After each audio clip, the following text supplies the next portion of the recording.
So both dogs have been previously trained? So yes, they're both, I hate to say failed, but failed hunting dogs. We Okay. like to hunt and we like to be out in the woods. So we've had her, she's like 2. So they called us, like, we got her when she was 7 months old, and they called us and we're like, okay, like sometimes she listens, sometimes she does not. So she's just not cut out to be like the shed hunting dog that you guys wanted. We'll find you a new dog. I was like, absolutely not. Like, we'll take her anyways. So we took her. She's very good. However, she's not e-collar trained. I would like her e-collar trained. Okay. We bought e-collars. She just, like, if we're out in the woods, like, she'll just go and then she won't come back. So, you know, they weren't worried about that when we got her, but, you know, after about 4 times out there, like, if she's just on something, she just goes. If she gets something she shouldn't, she will not give it back to me. And, like, there's times, like, we've only had her full time for a week, and they're, like, wonderful. But when I first got her, like, sometimes she was playing a little aggressively. I mean, I don't think it wasn't, like, mean, but it's like I would call her off, and she just does not listen. Sure. So that's kind of her thing. Okay. This one, she's very new to us. She'll be 2 in July. Okay. They said she's e-collar trained, bought the e-collar, don't know how to use it, not comfortable like just putting it on her and trying. Yeah. She's very good. They say that she won't run away from me. Nervous to try without having. Sure. And in general, she's very good. I would say though, she does have moments where, like, I'll say, "Sniper, come," and, like, she'll, like, look at me and be like, "I'm gonna go this way." But overall, they're friendly dogs. They get along very well. Last night it was funny. I was actually gonna let this one sleep out of the crate, but, like, in our room with her. And I, like, woke up and they're both sleeping in the same crate. So they get along, I mean, by choice. Like, they weren't closed in there. So they are getting along very well. They just don't listen always. Okay. So was this dog purchased as a trained dog? Yeah, so she was a hunting dog. She hates guns, which that's fine. Like, when we say hunting, we like them to go, like, look for shed antlers with us. But I haven't, like, taken her off the leash or done any of that yet with her. She's also she's not, like, she doesn't resource guard food, but she eats like she's never gonna get food again. So I've gotten her a slow feeder. Sure. But she's just, like, a little obsessive over it. So they're not like it's not like a crazy case by any means. I think I need to be trained to work with them as much as they just need some guidance. Okay. They didn't give you any follow-ups? No, not really. Like, it was from, like, she basically lived in a kennel her whole life. And she came to them in December. They had her for a couple months. We're, like, Wildlife Foundation members at this place. And they were just like, she didn't work out for them, so then we bought her from them. Okay, because of the gun? Yeah, I gotcha. She hates guns. Okay. So, but otherwise she would have been a great hunting dog. So she's very attentive. She, I think, listens better than this one. Sure. This one definitely does not listen. Okay. And she's, at moments, I noticed that, like, that it would make me nervous to let her just off the leash, but you know, we have a bunch of property in Indiana, we have a beach house, like, we want them to be able to like be off the leash and play, but also, like, recall, like, when it's time for them to listen again. Yeah, for sure. How'd you guys find us? So Lindsay Strike, I think. Barton. Eleanormus? Yes. Yep. She They're regulars here. recommended. She's like, if you guys don't have anybody, I was like, oh, perfect. So you came highly recommended. Awesome. And I made the appointment, like, before I brought her on with us full time, just because we trialed her and the acclimation seemed fine, but I just also, like, I'd always rather just get in front of it from the beginning. Yeah. And just, like, get off on the right track. Yeah. Because now there's 2 of them. Most people tend to wait for there's a problem. Yeah. And then they come back. Which I was worried, like, because I'm surprised, like, she's very, like, submissive and, like, tolerant, but, like, and she's all of a sudden, like, much better. But, like, you know, like, if there's, like, 6 toys out, like, she has to take all of them and, like, lay on them. And she's not mean about it, but, like, she just doesn't share this one. I mean, she's not aggressive. Like, she'll take it from her and then she, like, goes back and takes it. So she's just kind of rude. I don't know how else to describe it. Sure. Okay. She's kind of a brute. This one's definitely, like, the alpha. But every once in a while she's like, hey, that's mine. Sure. You know, but not, like, snapping at each other. just rude. How long have you had again? A week? A week. Okay. Yeah, so she's very new to us. Okay. But we did trial her for 5 days at one point prior, and then she got spayed and healed there, and then we brought her home.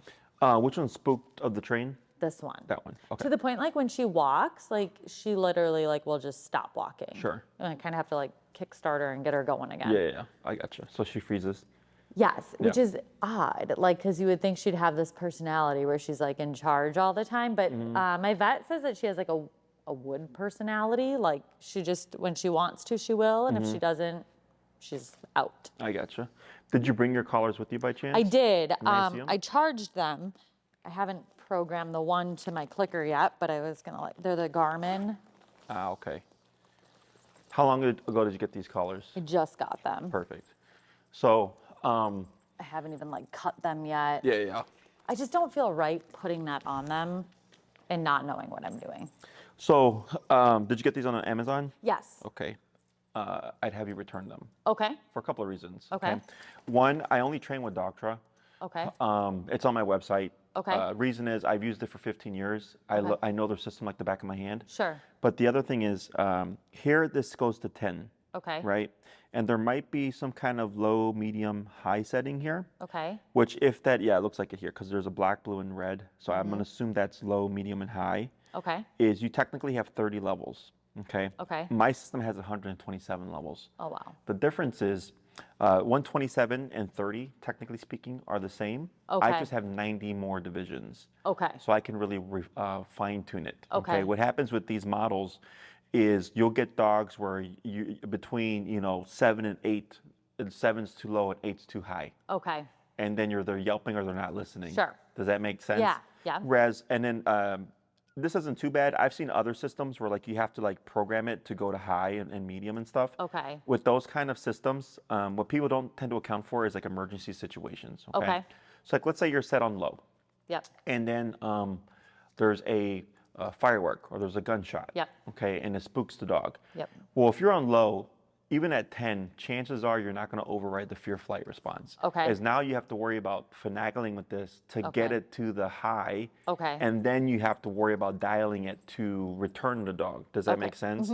Whereas with ours, it's just 0 to 127, one fluid streamlined Okay. increase. Got it. So like if there's an emergency, if I just turn the knob, Yep. I'm going to go 25 to 100 very quickly. Got it. So there's less thinking Yep. involved. Okay. I've only used Garmin a couple of times, and this was back when I was accepting like other systems. Sure. But then it was, since I'm not used to it, I have to learn it, and then after I learn it, then train your dog, as opposed to I already know the systems that I used. We just train the dog. If Okay. that makes sense. Yep. Okay. If you got these on Amazon, and you just got them recently, chances are you should be able to return these no problem. Okay. Okay. Trust me, if you're going to make an investment like this, you'd rather go into it having everything right from the get-go, Okay. as opposed to trying it out and then going, oh, it's not working like I want to. Now I got to turn them in anyways. Okay. Okay.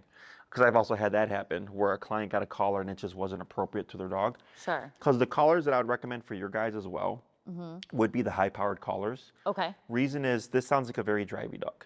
Yeah. Okay, so we need enough power to override the driviness. Okay. Plus, you have a little bit of a flighty dog, as you noted with the train stuff. Yep. This dog probably is flighty. Yeah. Right, because of the gunshot stuff. Oh yeah, like if there's like a loud noise, like she like pancakes and starts like scooting like Yes. away, like Yeah. panic. We need something that's going to override that as well. Yep. I don't know what output those would be considered. Okay. Which is another factor. So with the Doctor systems, you can think of it as low, medium, medium, high, and high Okay. in terms of output. Yep. So low would be like a 15-pound dog and under. Okay. Medium low would be like a 35-pound dog and under, right? it. And then so on and so forth. I see. With the high-powered collar, it's meant for a 70-pound dog and over. Okay. Perfectly safe to use on these dogs because these guys, she's probably like 40 and maybe 50 here. Yeah. Yep. Yep. So I could put it on my 8-pound Chihuahua. It's completely fine. Okay. I just get, his number would be ridiculously low. Yeah. Okay. We get more from less essentially. Sure. So in her case, because of the driviness, in this case, because of like just the spookiness, Yep. is why I'd go just spend the extra few bucks and get the better Sure. one. Yep. And then you're like, I don't have to worry about anything. Sure. Okay. Because I've had dogs in the past where we go, with what would deem to be appropriate, right? Sure. So that would be the 70-pound and under. And then the dog overrides the collar, Okay. either because of their drive or Yep. because of their flightiness. Yep. Okay. So with the high-powered one, could it still happen? Technically speaking, yes. Sure. But we just have a much lower chance of that happening. Okay. Ellie and Normus are on the high-powered collar. Okay. One, because Normus is a bigger dog. Sure. But then also for Ellie, it's completely fine. Okay. Like it's just fine-tuned to the specific dog. Yeah. Okay. Do question any of that stuff so far? No. So, I'm assuming you're looking for in-person then? Whatever you recommend. I don't, not virtual. I would No, definitely. we're not going. I haven't done virtual in forever. Okay. Yeah, everything we do is either like in person, Sure. or we do board and trains or daycare and train programs. Yeah. It really comes down to how much time do you have, like what's your availability like. Yeah. Also, what I'm dealing with. These cases would qualify for pretty much any program. Okay. When I get like my human aggression cases, I'll tell the client, you have to train this dog because you have to learn how to live with this dog. Right. You know. Right. Yeah, I don't have that issue with them. Yeah. So that's why you have more options. Okay. This for me is more straightforward Sure. than like if we're dealing with aggression or anything like that, because Sure. that stuff obviously because of liability issues. I tell the owner like, you want to know how to do this kind of stuff. Okay? Right. So We do live like pretty crazy, busy, like all over the place lives. So like if the training daycare was an option, and then eventually like maybe I did like a one-on-one or something to like learn it, that might be better for us. But I could also, I could arrange to do it in person. It's a little bit more difficult depending on how long like you recommend. Sure. Yeah. So the length of time is usually just based upon how much you're trying to achieve. Obviously, if you have like I want complete off leash, well, that's gonna be a longer program. Yeah. If it's like I just want to walk my dog in peace, then that's a shorter program. Yeah. You know. We want off leash. Okay. Not in the city because I don't think that's safe, but like when we're like out in like on our farm or like private property settings like that are not fenced in, I do want them to like come back. Yes. But downtown, like no. Sure. I don't do dog parks because I'm worried about other behavior Yeah. dogs. I mean, like, I don't just- recommend them. Like some, Yeah. people. Because they're sweet, but like, if somebody roughhouses with her, she's like, okay, like game on. Sure, for sure. So, what neighborhood are you guys from? We're from Roscoe Village. Okay, so you're up north. Yep. I gotcha. Okay. So there's daycare and train, there's board and train, and then there's, of course, in-person. The cons, because there's always pros and cons, it Sure. seems right. With the board and train, daycare and train, the pro is we get a lot done in a short period of time. Okay. Okay, so think of 1 week of our time as kind of like 3 weeks of your time, but even then Sure. we still get more done. Yeah, yeah. Because that's what you're paying for. Right. This is what we do day to day. Whereas for you guys, you're training as you live your life with your dog. Right. Okay. That's the positive of it. The con to a board and train is that the training is attached to us, Sure. and then we have to transfer the training, right? Yep. So like you noted, this dog is trained, right? Yeah. But then you tried giving command or whatever, and then like wasn't listening. Yeah, every right? once in a while she's like, I just don't want Sure, to. because the training has to be transferred. That's why I was asking if there was like any follow-ups or anything like Yeah. that. Okay. No, I mean they offered, but they don't like not to be mean. They didn't. I don't know. Like the training that they did, I was like, he's like, okay, this is how you get her to catch a ball. I'm like, not really what I'm looking for, but Okay. Yeah. I gotcha. Yeah. Okay. like you can just tell how she behaves versus, I mean, The other one, sure. yeah, like just in her own world. Sure. So then that would be like the pro and con. Okay. Is pro is we get a lot done in a short period of time. Con is we still got to transfer the training. There will always be work. Yeah. Okay. Regardless of the program, there's always work. With the in-person, the pro is you do everything yourself, so the training is already attached to you. Sure. Okay. The con is it just takes much longer. Sure. Right. So like that's why our board and train and off-leash board and train, it would be 4 weeks as Sure. opposed to an in-person off-leash program is 12 weeks. Okay. And it's not literally 12 weeks. Typically by week 9, Sure. we start spacing out the classes. I see. Okay, so that you have time to practice, make mistakes, see Right. screw ups, fix the screw ups, Yep. don't fix the screw ups, right? Right. And then you come back a month later, 2 weeks later, 2 months later, I see. and then you go, I'm ready for class 10. Okay. Right, and then Yep. we make some tweaks. You go off and you rinse and repeat. So sometimes, a 12-week program is spanning a year. Okay. Because the last 3 classes are being pushed back and pushed I back see. to allow for time. Yep. Correct. Okay. And that doesn't have any impact on the training. It's just obviously you have to learn these things. Yeah. I've been training dogs for 15 years. I already know these things. Yeah. So I just do them as I need to. Yep. So with like a 4-week board and train, the dogs leave capable of being off leash. Sure. Okay. But now you have to catch up to their training. Sure. Does that make sense? Yeah. So it's kind of like buying a vehicle. It has all these fancy things, but then Yeah. you got to learn what But you those have to fancy learn it. things. Exactly. But it can be successful. Yes. Okay. So the only time where like I would say that a dog, wouldn't be off leash is usually behavioral things. Okay. Okay. And it's not that they can't be off leash. So one actually left this morning. Her name's Brody. Yeah. She left like at 9:30. I did a follow up with the owner. Very flighty dog. Okay. Very flighty. Okay. Yep. And I was telling the owner, I go, she's off leash trained. She can do it. And you could do it in a yard. You could do it like if you're at a forest preserve where like Sure. it's quieter.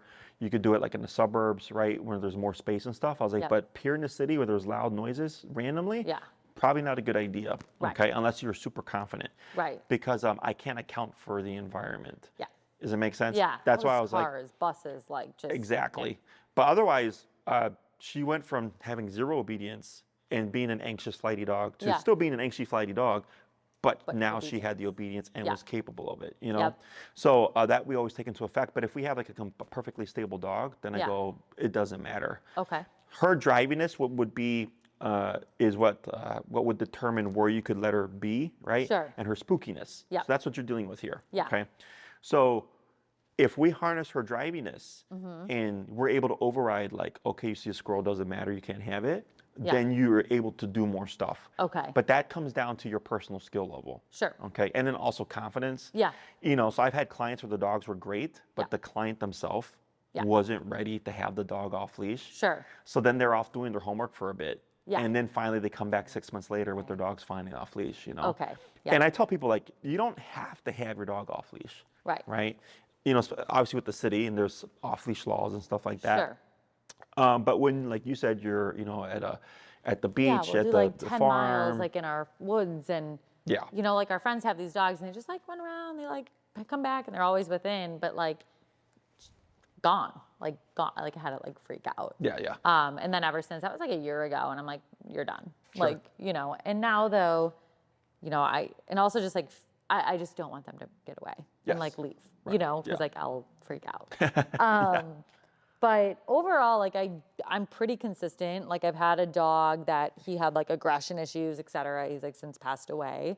I had him his whole life, and like we did work through, like he, like I would say like at like age 6, he was like very good dog. Like the aggression went away and et cetera.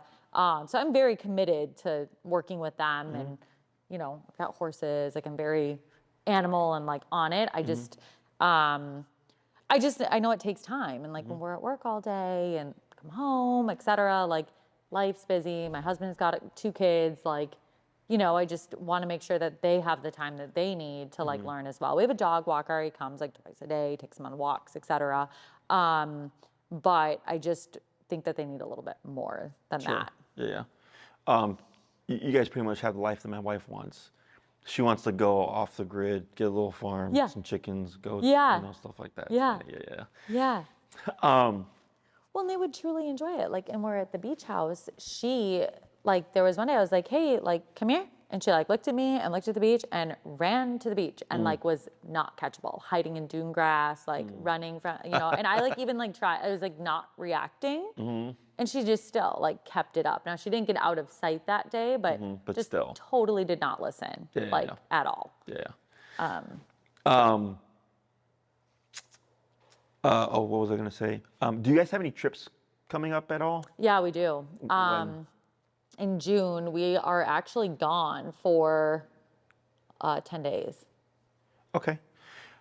Just the only reason why I ask is, you could do like a daycare and train Sure. where you drop the dogs off in the morning, you pick them up later in the day, of course. Yeah. But there's also the board and train program that you could do. So if it's like, well, if you're gonna be gone for a couple of weeks, then technically speaking, you could also like do a board and train Just at do the a board same and time. train. Okay. Yeah. It's completely obviously personal preference. Sure. But that's usually something that I usually ask my clients because Yeah. they're like, oh yeah, well I do got a trip coming up at this point. I'm like, well, Yeah. you could just save yourself boarding and then get the dogs trained at the same just time. train 'em. Yeah. Okay. Now, were you planning on taking the dogs with you or what? On what the happens? trip, no, we have like a dog sitter that stays at our house. I gotcha. So then they're not like, they're spoiled brats. We love them.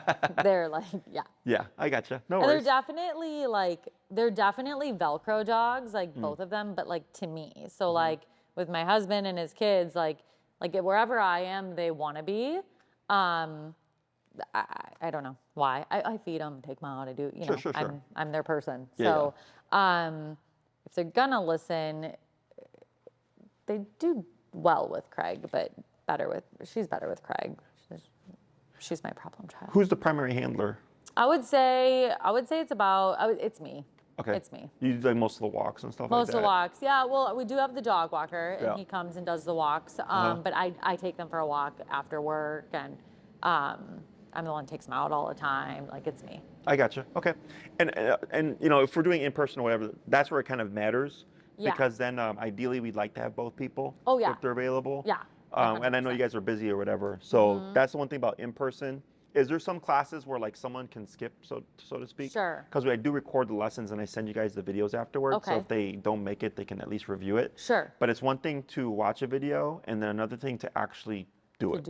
And yeah. be present while it's happening. Because people usually misinterpret things. Sure. And you'd be surprised how many times, like in the video or even in the lesson, where I'll go, whatever you do, don't do this. Right? Yes. And they turn around, the first thing they do is the thing I said not to do. The amount of time that's happened is crazy. And they're like, oh, I didn't do it. I'm like, you did. I have you on camera. Like, You did do it. Yes. Yeah. So don't do that. Whereas with like the board and train, daycare and train type stuff, you know, we train the dogs. I send you the video of their training, and then you watch it to start to transfer, and then you begin implementing. Okay. And then you also get follow-ups with those programs as well. Okay. Okay. Because people always ask, like, can I do a hybrid of board and train and then in-person training? I'm like, technically, it's already a hybrid because our programs come with in-person training. Sure. So, and everything's one-on-one. So it's always just whoever comes to the lesson, you and your husband, and then myself. Okay. Yep. So, Just trying to think of like, what's the best path? yeah. So in terms of like schedule, like let's say if we're trying to do in person, like is your schedule changing all the time? Is it a fairly consistent schedule? It's just busy? Yeah, he has his kids every Wednesday, Thursday, every other weekend. So we'll like do and therapy, etc. Like he's running all over with them. After like school and in the morning, like the drop off, there's a lot going on there. Mondays are good for both of us.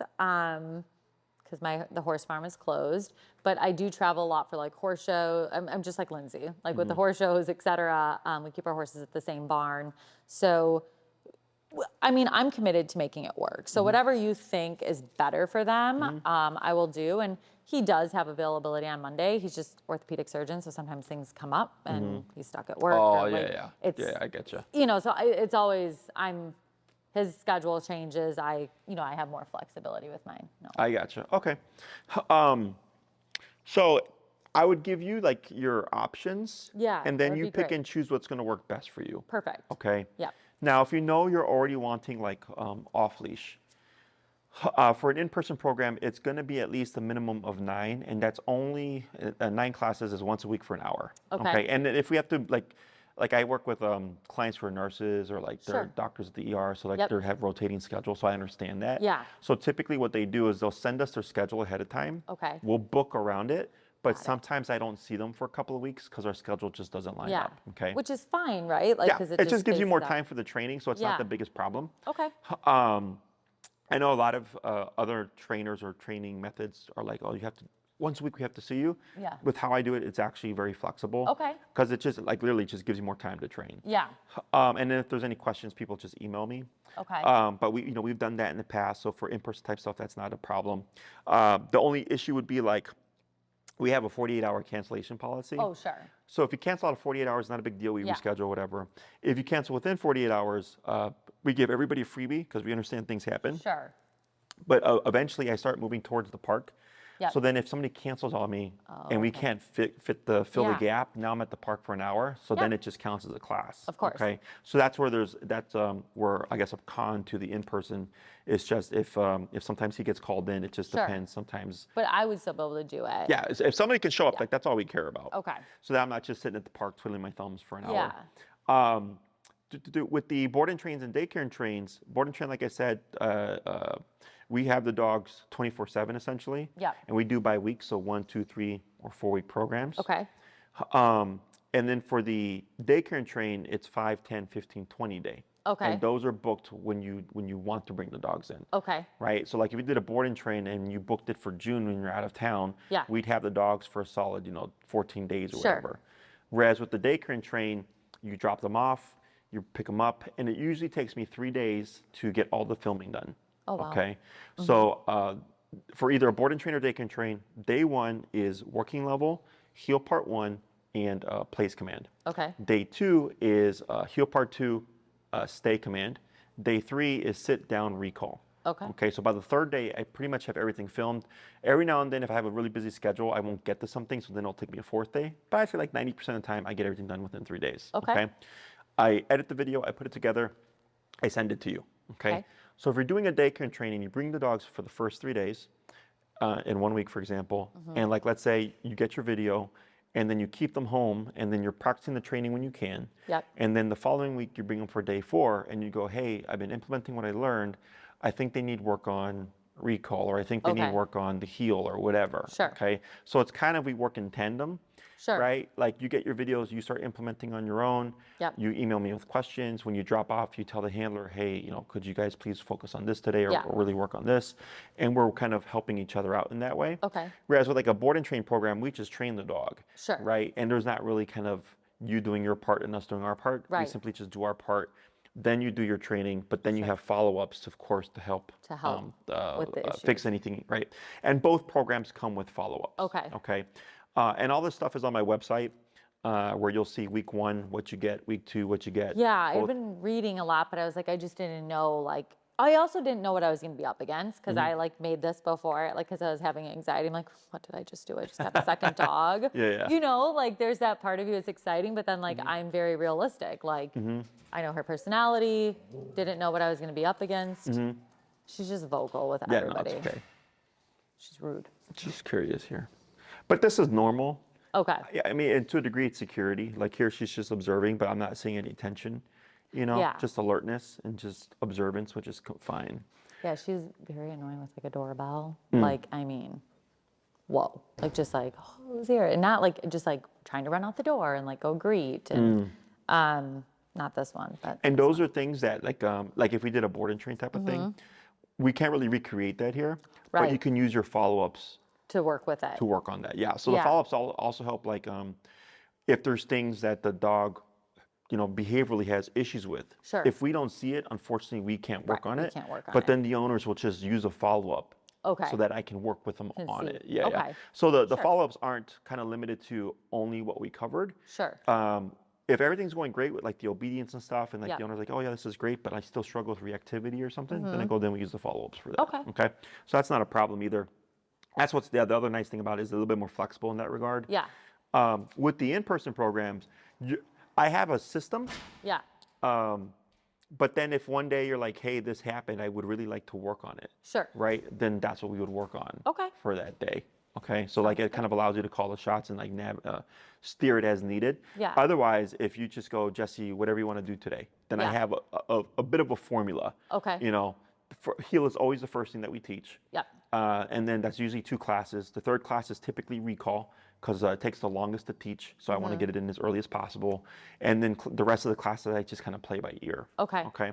Yeah, she's very strong on the leash too. She's not. Okay. She walks right by my side. This one, Gotcha. bulldozer. So if you did a board and train, daycare and train type option, all the obedience is covered. Sit, stay down, come, place, heel. Okay. If you do like a 9-week program, we might only cover heel, recall, and maybe a stationary command. Okay. Unless you want to try to cover everything, it just means we won't be able to advance them as far. Sure. Does that make sense? Yeah. So if we have a 12-class program, Sure. sit, stay, down, come, place, heel. Okay. All 6 commands are being built towards an off-leash level. Okay. Okay. But if we do like a 9-class program, then we're not going to maybe cover all the obedience, right? Or only a few commands will be brought to an off-leash level. Got it. If we do like a shorter program, like a 6-class program, the only command we really push to off-leash is then the recall. Okay. Okay. If that makes sense. Yeah. Whereas with like a board and train, even if we do a 1-week board and train, we're still covering all the commands. They're just not being pushed towards off-leash quite yet. Okay. So that's really where the length of time comes in. Regardless of any program, of course, you always have to do homework. It's just when they leave here, they either leave here already able to do it, and now you have to catch up to it. Yep. Or they leave here with the seeds Yeah. of how to do it, and then you kind of finish the rest of it. Sure. Okay. So I would say if you're doing like a board and train or daycare train option, I would at a minimum recommend either a 2-week board and train or a 10-day daycare and train, which is they're the equivalent. Okay. If you did an in-person program, I'd probably put you at around 9. Okay. Okay. You're more than welcome to do longer. Yeah. Okay. So with the 2-week board and train, we get the first week done, and then the second week we're already transferring the obedience towards the long leash to build towards off leash. So that's what I mean by the seeds. Sure. Okay. Sure. If we did 3-week and then 4-week, they're being pushed even further. Whereas in the 4-week, the last week they're fully off leash doing the training. Oh, wow. Yes. Okay. Okay. It progresses pretty quickly. Yeah. And I know you don't do dog parks, but do you know if they're social? Oh yeah, they're social. Okay. Her, I'm still, she played with a bunch of dogs where she was from, but like, yeah, I mean, I'm very weird about like, I like know what they're like, but I don't, some people are like, oh, my dog's super friendly, and all of a sudden it's like attacking your dog. But no, they're very friendly. I think it's interesting when they're a real small dog, like it's like they don't even exist to them. They don't care. Sure. A bigger dog that's very playful, like she wants to like rough and go, she'll probably like lay on her back and be like, I'm good. Gotcha. With her, they'll like play, but they're social. I don't have issues with them with other dogs. I haven't. I gotcha. She could probably end up annoying a dog. Like, and if they got annoyed with her. Oh, sure, it's like, just overly. Yeah, she's just too much sometimes. And that we can correct with the collar. Yeah. Yeah. Because there's times like I'm like, okay, like that's fine. And now that's like way too much for like in my house. Like figure eighting on my couch. Like, no, like you're not even supposed to go up there. You know that. Sure. So, but yeah, I mean, overall, they're good dogs. They're not like, I mean, my prior dog was a whole different ballgame. It was like he was 6 months old and just decided he like did not like anybody. Sure. And that actually makes a lot of sense. Yeah. So dogs, if you get a dog as a puppy, 6 months, a year, and 2 years are typically where you're going to see a shift like that. Even though like it was just weird. Like he was totally fine, and then just decided didn't like anybody. I mean, except me. So it happens. Problematic. Unfortunately. But that's a whole different. That's like really stressful because then it's like now I have this dog and I have people over. Like where should it I really put changes him? your life because a lot of times it people does. withdraw. Yeah. Or they keep the dog locked up all the time, or they walk at weird times in the day. And you don't want to yell because that makes it worse. But no, so yeah, I think probably for me, the daycare and train or the in-person, I'm the most interested in. Sure. So yeah. The 10-day daycare and train would be the minimum I'd recommend. Okay. Especially with your goals in mind. Yeah. If you want to get again, just have as little work to do as possible for yourself, then that's where you're looking at like a 15 to 20 day kind of daycare and train. Yep. And I don't know, like she might require more than this. I don't know. No, you don't think so? No. Okay. Yeah. I've been doing this for so long. She just is like in her own world. It's like like right now, she's just decided I'll be back here. So that's the beauty about e-collar. Okay. Is that let's say she's a more stubborn dog. Very. Right.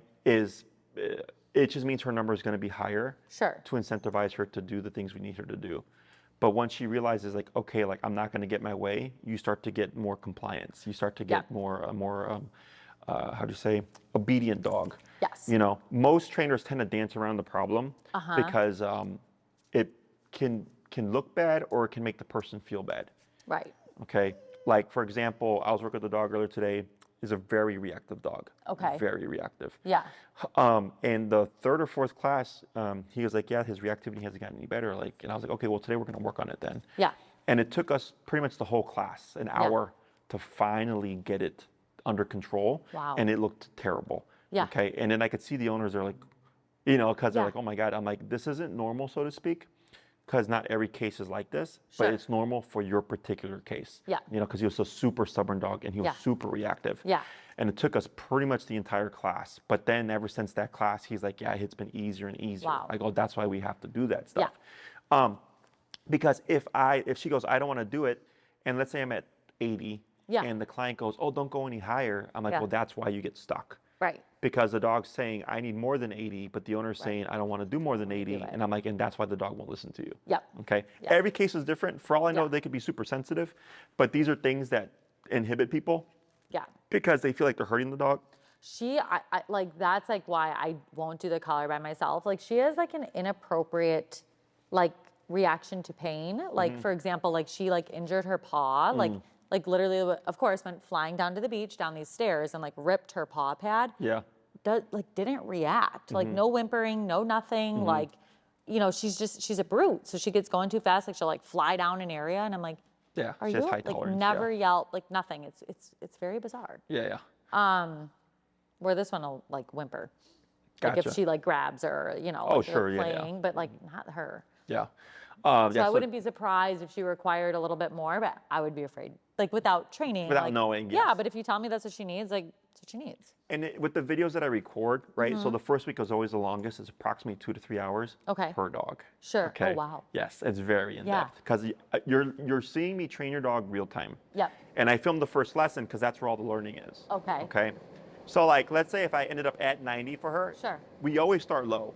Okay. We start at 15, 1.5. Yep. Okay. And then we go up from there because that's where most dogs tend to feel it. Yep. And then if she's resisting, and then all of a sudden you see me hit 90 and then she starts becoming compliant, you get to visually see and understand, okay, that's why we're at 90. That's where we're at. Yeah. Okay. Other board and trains, it's pretty much you drop your dog off, they train the dog, and then they give them to you and they just tell you stuff. Yeah. But you don't see the See it. process. And Yep. that's the most important part because you need to understand how it works. Right. Because when it comes to correcting things in the future, if you've not seen that journey, you're like, well, how do I fix this problem now? Right. You know? So that's what the videos are for. Okay. Okay.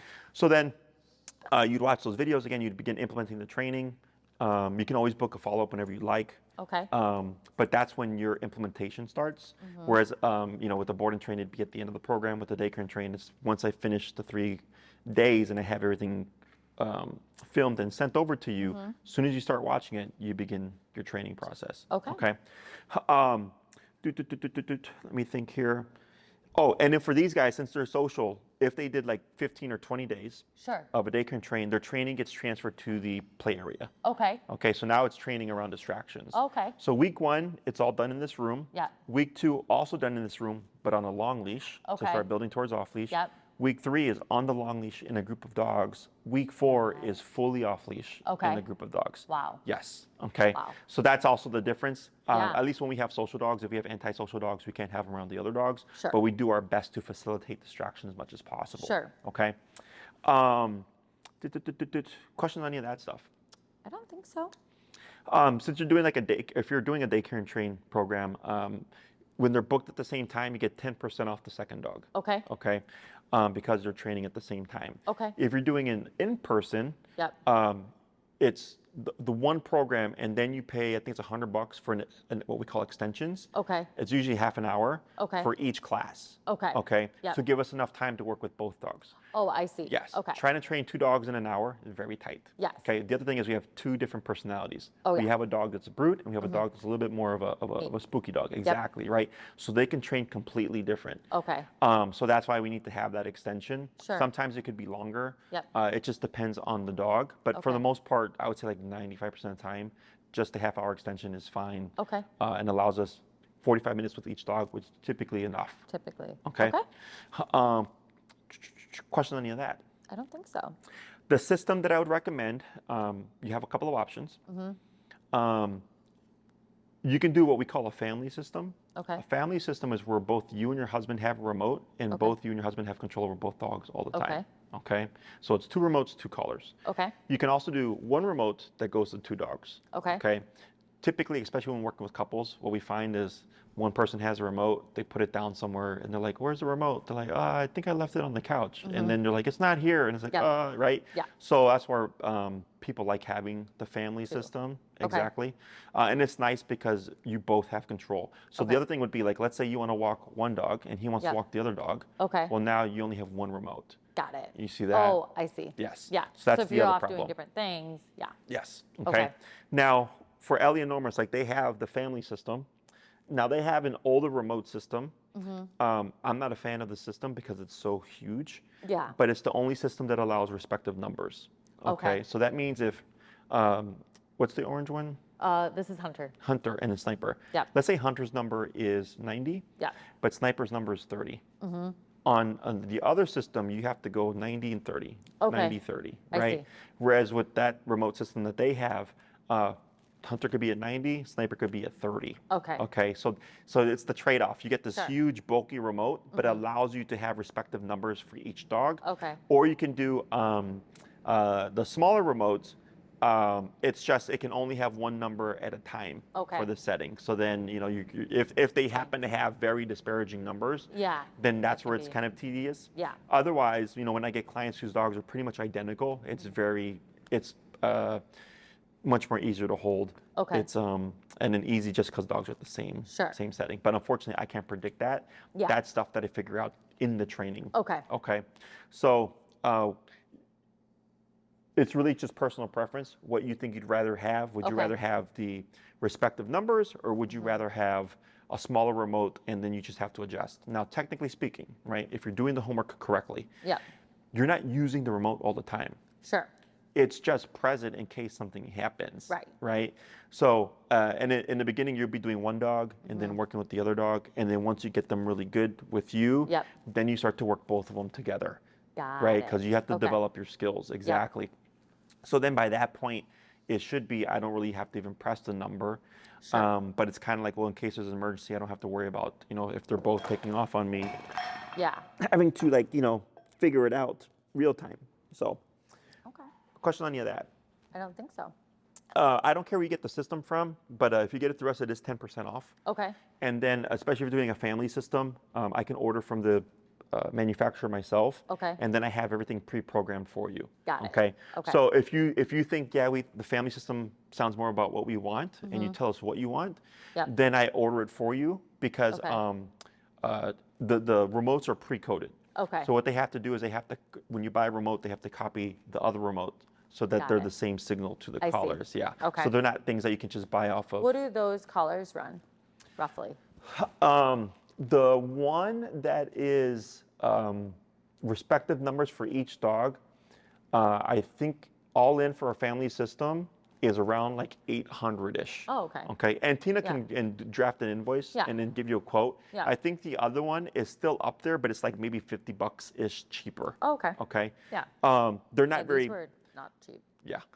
It's because of it's a 2-dog system. But then once you add in the additional remote, and we have to build it a la carte. Yeah. So it's not like they have a family system that you can just order. Right. It has to be built separately. Okay. And that's why it's a little bit more pricier as Yeah. opposed to a one remote 2-dog system. Yep. It's much cheaper. Okay. So if you decided, we just want one remote to 2 dogs. Yeah. Then we would just bill you for that or whatever, and it Okay. would be much cheaper because then we're not having to build it individually. Right. But once you have to start building it, that's where it gets a little bit more expensive. Okay. They do come with 1-year warranties Okay. that cover any manufacturing Okay. faults Issues. or whatever like that. Usually it's just wear and tear. You drop the Okay. remote, stuff like that. You can always send it in for repair, but in those cases, if you're the cause of the damage, Yeah. then they go, well, it's going to cost $80 to repair Sure. this and that, and then you send it in, they repair it for you, they send it back, and then you're good to go again. Okay. My original collars that I had lasted me about 10 to 12 years. Oh, wow. Yeah. Okay. And then I finally replaced them because they crapped out. Yeah. So it's a good brand. I've been using it almost my entire career. Okay. Most common thing that we see is the battery gives because it's a rechargeable lithium battery, Okay. like your cell phone. You can Yeah. either buy it online and then replace it yourself, pending you bought the appropriate one. Sure. Or you can bring it here, and if I have the battery, I can replace it for you Perfect. as well. Okay. So that's also an option. Question on any of that stuff so far? Let me think here. Common question is, when does the e-collar go away? Okay. In my book, when you need it, it doesn't. Okay. Right? So if they're going to be off leash and you're going to be in the woods and stuff, you have it on, right? Right. You're just not always pressing the button, Right. right? It's kind of there just in Do case. they wear it all the time, or just like if you're off the leash? If they're going to be off the leash, or like if you're going to be anywhere, I said because I don't know your setting, but like let's Yeah. say you're in the city, you're going to go for a walk, they'd have the collars on. Yep. Right? Because you're in the city, it's busier. Yep. If they're going to be out in the woods because there's animals in the woods and stuff like that, we got one dog that's got good drive. Yep. We're going to want to have those collars Got on. it. Okay. But if you're in the house and they're great dogs, then Yeah. they're And you're not calm. like working on something. Exactly. Then they You can have just the be off. collars off. Yes. Okay. Now things in the collar when we're doing obedience in the home is more likely to go away in the home because Sure. that's your 24/7. Yeah. But anytime we're outside, I tell clients chances are that collar is going to be on Yeah. because Yeah. you can't account for life, Right. right? Like if something happens. Yes. Yeah. Or and if like she sees a lake, she literally will disappear and just go into the lake. correct. Even if it's freezing out. Like that's what I mean about her. That's She her. just- Yeah, she's got Yeah. that. Like I'm like I don't want her to like get stuck or get frozen. Mm-hmm. Like she just Yeah. So that's where we always have the collars on. Yeah. And it's what's called opportunistic behavior. Yeah. You drove here, I'm assuming? Yep. Do you go on the expressway ever? Yes. Do you go the speed limit? Sometimes a little faster. Yeah. Most people go, most yeah. people speed. Yeah. And you see a squad car, what happens? Slow down. Yes. So that's Yeah. opportunistic behavior. Yep. Okay. If you can get away without getting in trouble, then why not do it? Yeah. Right? Dogs are Right. the same way. Same way.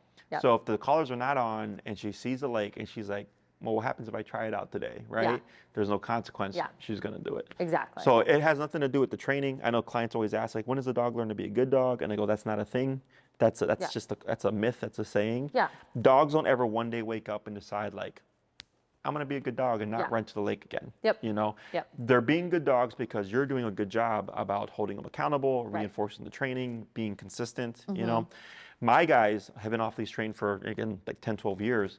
And even when I go to the park, their collars are still on. Yep. You know, it's just I don't have to press the button. Yeah. It's kind of just there if somebody loses control of their off-leash dog. Right. You You know, want them to come back. I've had, you know, it could be October and a kid finds a firework and they blow it up and it spooks the dogs. I've had that happen to clients as well.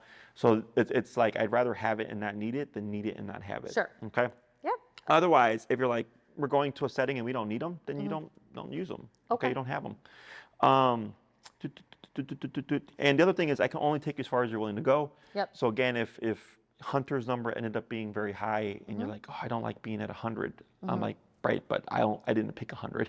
Right, she did. Hunter picked 100, Yep, you know. yep. And it's nice when you have two dogs Yeah. because if one ends up being lower than the other, can it kind of validates like, okay, I see. Like Jesse's not a jerk that just puts dogs on Yeah. 100.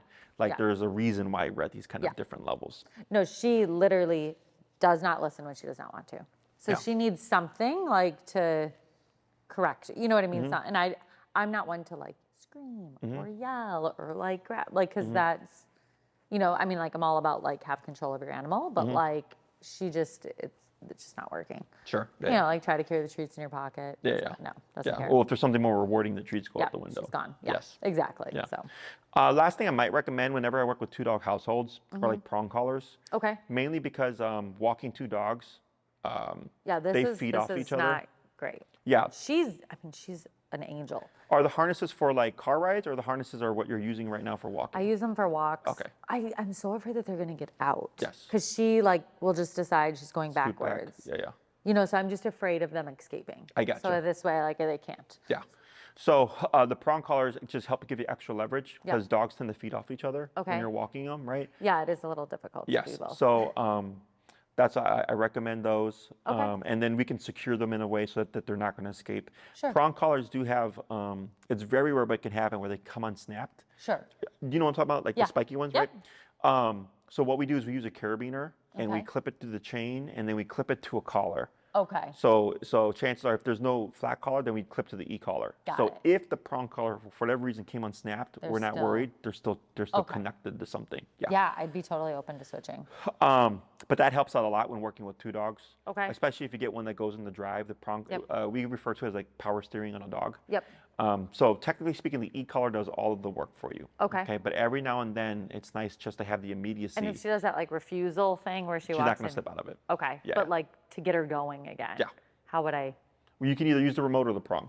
Oh, got it. Because what happens Correction. is if she pulls back, the prong puts biting pressure. Got it. And now we have a negative. Okay. So now the dog's like, well, if I pull back, this happens and I don't like it. I see. So now So it's she's more of not an gonna incentive wanna to move do that. forward. Okay. Exactly. Yeah. Perfect. But paired with the training, the dog will actively learn that resisting isn't an option. Okay. Like we'll fix go. that. Okay. Exactly. So it Perfect. shouldn't be a problem, but if it popped Yeah. up, you'd be able to Yeah, correct it'll it. be great because the train's right there. So that's you'll be able to see what she does immediately. Yeah.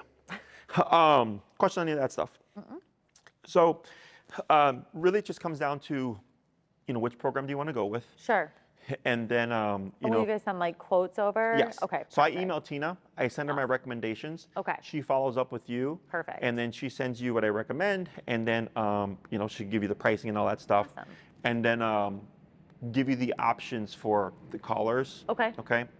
And then she goes by the contract. If you're going to do a daycare and train, Sure. we'll need obviously vaccinations. Yep. And then we need a brand new fresh fecal. Okay. Okay. Yep.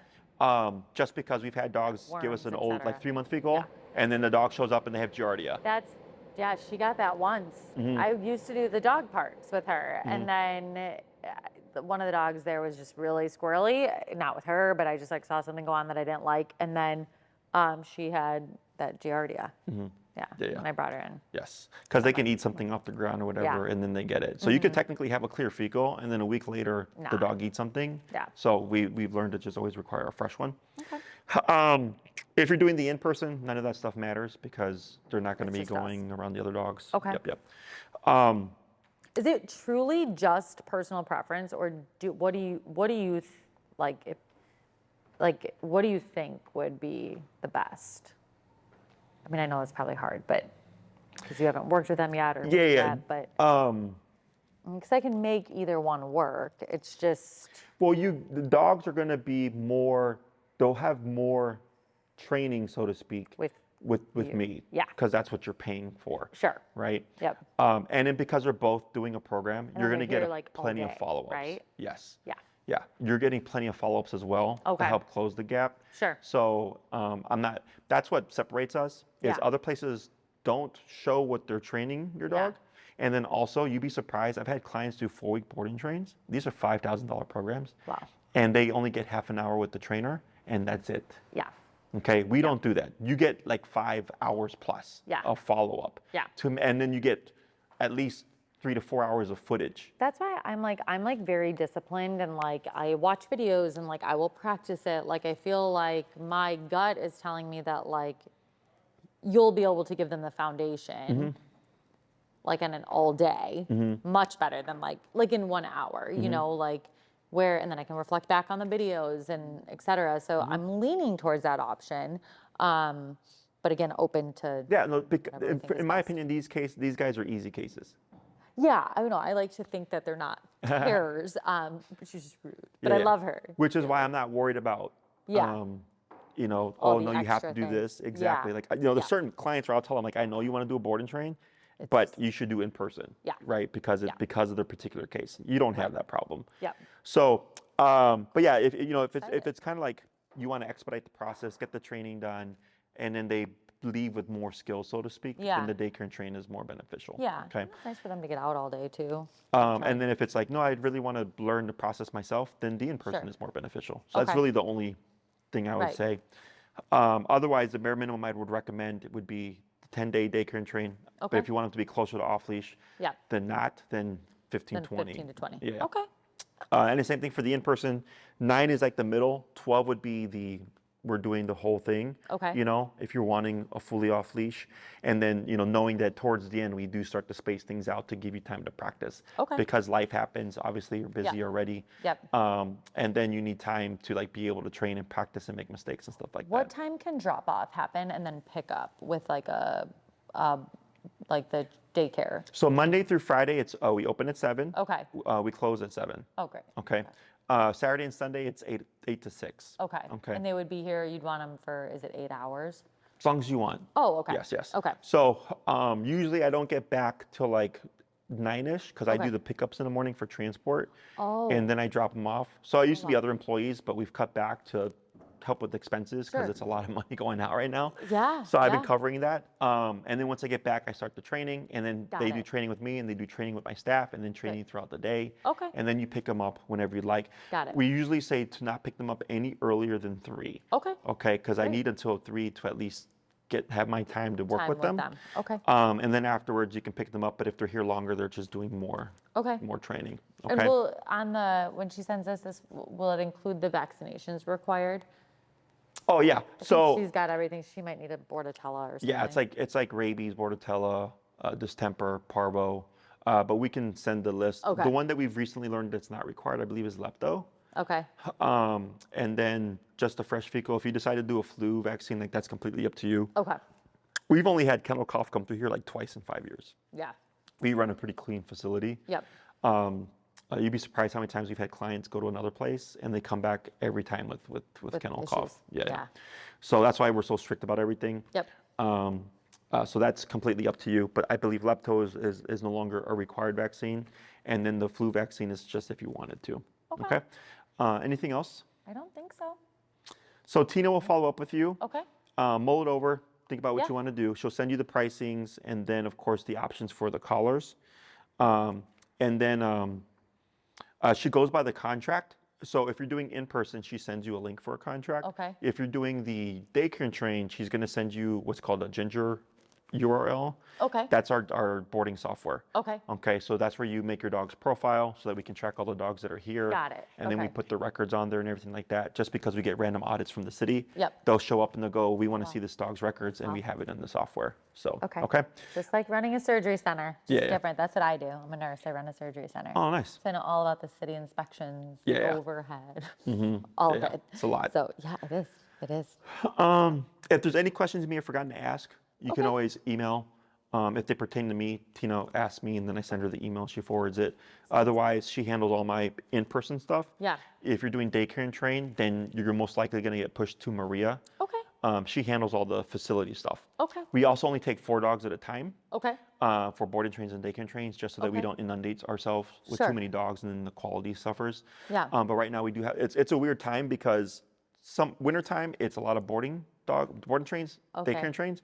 Summertime it starts to slow and then becomes a lot of in-person training. I see. Yeah. Okay. So right now you're coming like in the shift. Oh, good. I'm starting to get a bunch of in-persons, and now Okay. my board and trains are starting to slow. So we do have Perfect. spots available. Perfect. But just heads up on that. Yeah. Okay.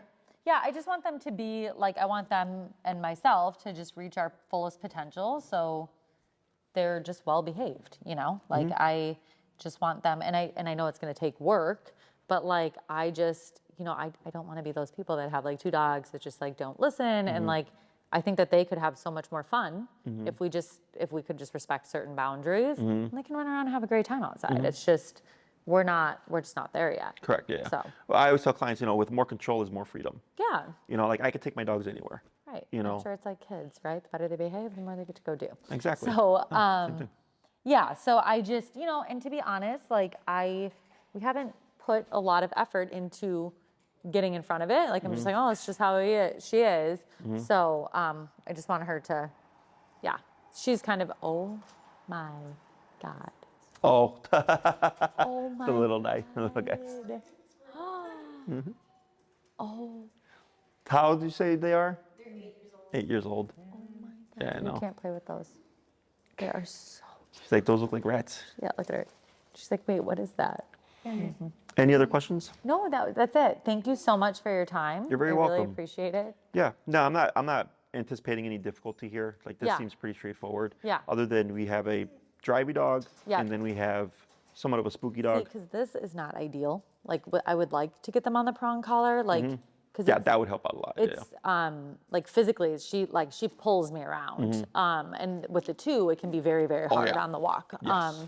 So. No, I had a one dog that dislocated the husband's shoulder 3 times. Oh yeah, no. I had other dogs break a owner's hip, another dog break Yeah. their elbow. I've like fallen on ice because she just Goes. she just goes, Yeah, tripped yeah. over logs, etc. So Yeah. No, we'll get all that squared away. perfect. Anything How else? good those dogs are. That's gonna be you guys. No, that's it. Thank you so much for your time. You're Really welcome. appreciate Yeah, everything. you can place the mic there in the chair. Thank you. I'll help you out here.